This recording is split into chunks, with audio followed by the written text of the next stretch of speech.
स्वरूपा बहनों एवं ब्रह्म स्वरूप भाइयों, मैं जयचंद सिंह अधिवक्ता जागो भारत चैनल में आपका स्वागत अभिनंदन करता हूं। आपका स्वागत और अभिनंदन करने में मुझे बहुत ही आनंद आता है।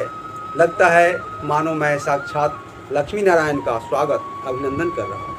मैंने अपने पिछले वीडियो में समता का अधिकार यानी राइट टू इक्वलिटी का चर्चा किया था। इस वीडियो में मैं आपके स्वतंत्रता का अधिकार राइट टू लिबर्टी का दिग्दर्शन कराने जा रहा हूं। किंतु एक छोटा सा निवेदन है, यदि आप चैनल को सब्सक्राइब नहीं किए हैं तो अभी इसी समय सब्सक्राइब कर लिया जाए। सब्सक्राइब लाल बटन को टच किया जाए, फिर बेल बटन को टच किया जाए, उसके बाद ऑल ऑप्शन वाले बेल बटन को टच किया जाए ताकि अगली वीडियो का नोटिफिकेशन आप तक पहुंच सके। बहनों भाइयों, स्वतंत्रता का अधिकार क्या है? स्वतंत्रता क्या है? हम इसे ऐसे समझ सकते हैं, चिड़िया उन्मुक्त गगन में स्वतंत्र होकर विचरण करती है, उड़ानें भरती है, वृक्षों पर फल चूग चूग कर खाती है, बहता जल पीते हैं, जहाँ चाहते हैं वहाँ अपना घोंसला अपने इच्छा अनुसार बना लेते हैं। यह अधिकार इन्हें प्रकृति से प्राप्त है और यही इनकी स्वतंत्रता है और यही स्वतंत्रता का अधिकार है। कभी कभी हम लोग इनके स्वतंत्रता को इनसे छीन लेते हैं, इन्हें स्वतंत्रता के अधिकार से वंचित कर देते हैं और पकड़कर इन्हें पिंजरे में डाल देते हैं। सोने के पिंजरे में चिड़िया को यदि बंद कर दिया जाता है तब भी, या सोने के कटोरी में पिंजरे के अंदर उसे सत्तू मैदा खिलाया जाता है तब भी इसे पसंद नहीं आता। इसे स्वतंत्रता पसंद आती है, यह पिंजरे के अंदर रहकर नहीं जी सकता। तभी तो चिड़िया कहती है, क्या कहती है? हम पंछी उन्मुक्त गगन के पिंजरबद्ध न खा पाएंगे, कनक से टकराकर पुलकित पंख टूट जाएंगे, हम बहता जल पीने वाले मर जाएंगे भूखे प्यासे, कहीं भली है कटुक निगौरी कनक कटोरी की मैदा से। साफ बात है, जीवन के लिए, जीवन जीने के लिए, जीवन के सर्वांगीण विकास के लिए स्वतंत्रता आवश्यक है। स्वतंत्रता के बिना जीवन में संपूर्ण विकास संभव नहीं है। साफ साफ स्पष्ट है स्वतंत्रता क्या चीज़ है, स्वतंत्रता का अधिकार क्या है और स्वतंत्रता क्यों आवश्यक है। प्रकृति ने हमें भी जीवन जीने के लिए, हमारे सर्वांगीण विकास के लिए स्वतंत्रता का अधिकार दिया है, जिसे सुरक्षित रहने हेतु हमारे संविधान सभा के विद्वान, अनुभवी, दूरदर्शी संविधान निर्माताओं ने हमें स्वतंत्रता का अधिकार एक निश्चित सीमा तक दिया है, जो अनुच्छेद 19 से 22 तक अंकित है।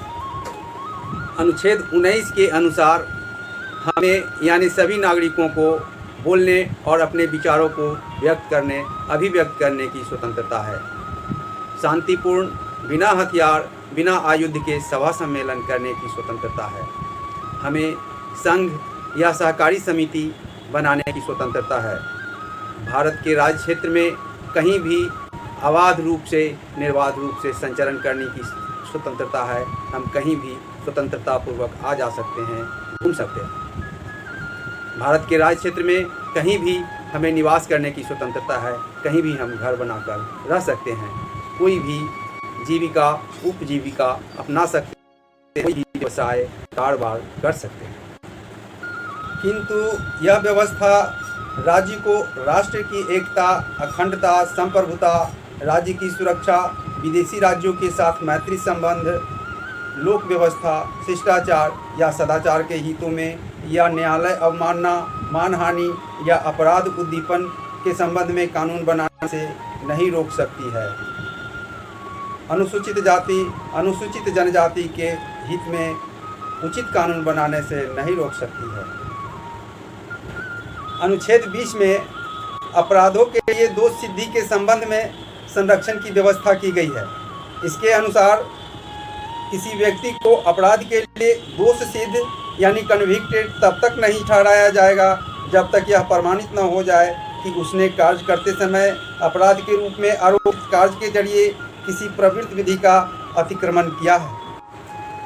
यदि दोष सिद्ध हो जाता है तो उसे अपराध कार्य करने के समय प्रवृत्त विधि कानून के अनुसार ही सजा होगी, दूसरे कानून के अनुसार नहीं। किसी व्यक्ति को जो अभियुक्त है उसके स्वयं के खिलाफ साक्ष्य देने के लिए मजबूर नहीं किया जा सकता। किसी अपराध के लिए एक ही बार सजा हो सकती है, बार बार नहीं हो सकती। एक अपराध के लिए किसी व्यक्ति को एक ही बार अभियुक्त बनाया जा सकता है, बार बार नहीं बनाया जा सकता है। अनुच्छेद 21 में प्राण और दैहिक स्वतंत्रता का संरक्षण, protection of life and personal liberty का व्यवस्था किया गया है। इसके अनुसार किसी व्यक्ति को उसके प्राण या दैहिक स्वतंत्रता से विधि द्वारा स्थापित प्रक्रिया के अनुसार ही वंचित किया जा सकता है, अन्यथा नहीं। स्पष्ट है कि अनुच्छेद 21 में दैहिक स्वतंत्रता और प्राण की स्वतंत्रता की व्यवस्था की गई है। इसी अनुच्छेद के तहत माननीय उच्च न्यायालय एवं माननीय सर्वोच्च न्यायालय ने स्वच्छ पानी, स्वच्छ वायु, स्वच्छ भोजन, देश भ्रमण, चिकित्सा एवं निजता को मानव का मौलिक अधिकार बताया है।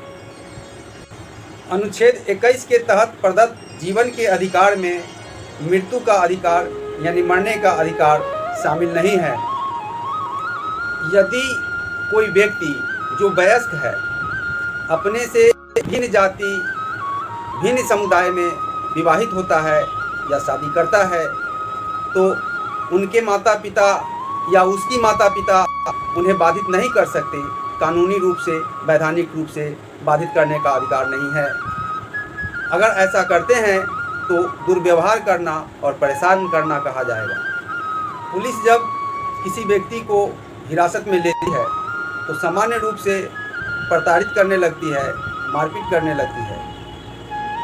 ऐसे प्रताड़ना को माननीय सर्वोच्च न्यायालय ने अनुच्छेद 21 का उल्लंघन ठहराया है। देखा जा सकता है शकीला अब्दुल गफ्फार बनाम बसंत रघुनाथ ढोकले AIR 2003 सुप्रीम कोर्ट 4567। संविधान में अनुच्छेद 21 के बाद अनुच्छेद 21 का भी व्यवस्था किया गया है। 86वें संविधान संशोधन अधिनियम 2002 धारा 2 के तहत यह स्थापित है। इसमें शिक्षा के अधिकार को मौलिक अधिकार के रूप में बताया गया है। अनुच्छेद 21 का शिक्षा का अधिकार, राइट टू एजुकेशन। इस अनुच्छेद के अनुसार 6 वर्ष की आयु से लेकर 14 वर्ष की आयु तक के बच्चों को निःशुल्क और अनिवार्य शिक्षा देने की व्यवस्था की गई है। यह व्यवस्था राज्य को करना है। इस आयु के बच्चे को शिक्षा का मौलिक अधिकार। अनुच्छेद 22 में कुछ दशाओं में गिरफ्तारी और निरोध से संरक्षण करने की व्यवस्था की गई है। Protection against arrest and detention in certain cases. इसके अनुसार किसी व्यक्ति को जो गिरफ्तार किया गया है, गिरफ्तारी के कारण बताए बिना उन्हें अभिरक्षा में निरुद्ध नहीं किया जा सकता है। अपनी रुचि के विधि व्यवसाय से विमर्श करने एवं प्रतिरक्षा करने के अधिकार से वंचित नहीं किया जा सकता।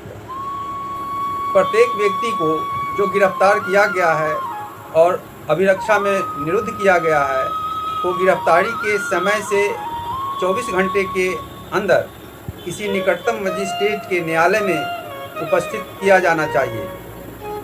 ऐसे मजिस्ट्रेट के बिना आदेश के उसे 24 घंटे से अधिक समय के लिए निरुद्ध नहीं किया जा सकता है।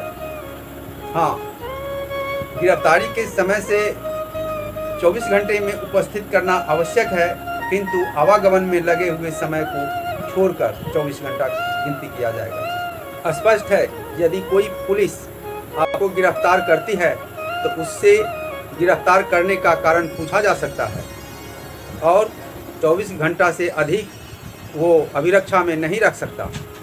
गिरफ्तार किए गए व्यक्ति को मनपसंद अपना कानूनी सलाह रखने की स्वतंत्रता है, किंतु ये बातें ऐसे व्यक्ति को लागू नहीं हैं जो तत्समय शत्रु अनुदेशीय है या निवारक निरोध का उपबंध करने वाली किसी विधि के अधीन गिरफ्तार या निरुद्ध किया गया है।